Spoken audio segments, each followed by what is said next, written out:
Bro லிஃப்ட்லாம் வேணாம் bro, நான் போய்க்கிறேன் ப்ரோ, நீங்கள் போங்க. சிஸ்டர் உங்களுக்கு லிஃப்ட்லாம் கொடுக்கவே இல்லை. என் வண்டி பெட்ரோல் ஃப்ரெண்டு பெட்ரோல் வாங்கிட்டு வரேன்னா.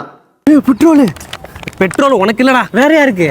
இந்த வீடியோ பார்த்துட்டு இருக்க நம்ம ஃபாலோவர்ஸ்க்கு. அது எப்படின்னு தானே கேட்குறீங்க? இந்த பெட்ரோலோட காசை உங்கள் ஜிபேக்கு சென்ட் பண்ண போகிறோம். உங்களுக்கும் இந்த கேஷ் கிவ்அவே வேணும்னு தோணுச்சு அப்படின்னா மறக்காம இந்த வீடியோக்கு லைக் பண்ணிட்டு உங்க ஃப்ரெண்ட்ஸ்க்கு யாருக்கா ஒருத்தவங்களுக்கு இந்த வீடியோ ஷேர் பண்ணிருக்கணும். கீழே கமெண்ட்ல பெட்ரோல்னு சொல்லி டைப் பண்ணிருக்கணும். மறக்காம நம்ம ஹரி டாக்கிஸ் பேஜை கண்டிப்பா ஃபாலோ பண்ணிருக்கணும். உங்கள 10 பேரை நாங்க செலக்ட் பண்ணி அவங்களுக்கு டிஎம் பண்ணி அந்த பெட்ரோலோட காஸ்ட்டை உங்களுக்கு ஜிபேல சென்ட் பண்ண போறோம். நம்ம கும்பகோணம்ல இருக்கக்கூடிய யமகா ஷோரூம் அவங்களுடைய ஆத்தரைஸ்டு டீலரா இருக்கக்கூடிய மித்தன் மோட்டார்ஸ் கூட இணைஞ்சு கும்பகோணத்துல ஹைபிரிட் மைலேஜ் சேலஞ்ச் அப்படின்ற மாதிரியான ஒரு சேலஞ்ச் வந்து நடத்தினாங்க.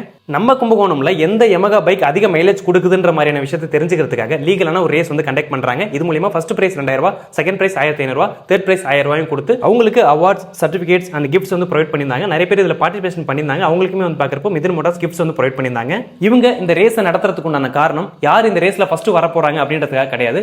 எந்த யமகா பைக் அதிக மைலேஜ் கொடுக்குதுன்ற மாதிரியான விஷயத்தை உங்களுக்கு தெரியப்படுத்துறதுக்காக தான். உங்களுக்கு அதிகமா மைலேஜ் கொடுக்கக்கூடிய யமகா பைக் வேணும்னு தோணுச்சு அப்படின்னா கும்பகோணம்ல இருக்கக்கூடிய மிதன் மோட்டார்ஸ் போய் கான்டாக்ட் பண்ணுங்க.